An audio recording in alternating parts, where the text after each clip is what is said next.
লিচুর রাজ্য হিসেবে পরিচিত পাবনার ঈশ্বরদী উপজেলার বাগানগুলোতে এখন থোকায় থোকায় ঝুলছে মুকুল ও গুটি।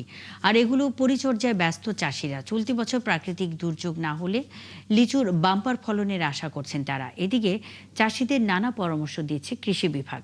হাফিজুর রহমান হাফিজের তথ্য ও ছবিতে প্রতিবেদন।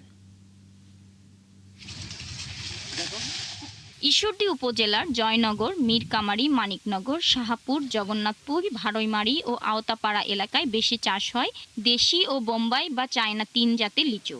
তবে এবার স্বল্প পরিসরে কদমি, কাঁঠালি, বেদানা, চায়না ১ এবং চায়না ২ জাতের লিচু চাষ করা হয়েছে।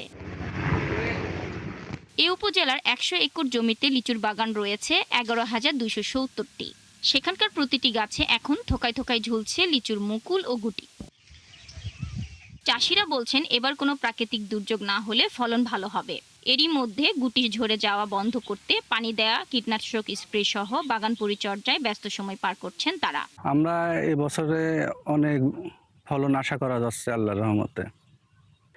সব ঠিকঠাক যদি থাকে আল্লাহর রহমতে আশা করা যাচ্ছে ভালো ফলাফল পাওয়া যাবে। গত বছরের থেকে এবছরে লিচু বেশি আশা করা যায়। হয়তো গত বছর যেমন পাইছিলে তেমন পাবে না, হয়তো আশা করা যায় 2021-2200 অথবা 2500 এরম মান পাওয়া যেতে পারে। কিছু কিছু ধরে গিয়েছে, অনেক জায়গায় ধরে গিয়েছে, অনেক জায়গায় ভালো আছে। এদিকে আমার এদিকে আল্লাহ দিলে ইনশাল্লাহ খুব ভালো মূল্য আছে। উপজেলা কৃষি কর্মকর্তা জানান, বাগানের শতকরা ৮০ থেকে ৮৫ ভাগ গাছে লিচুর গুটি রয়েছে।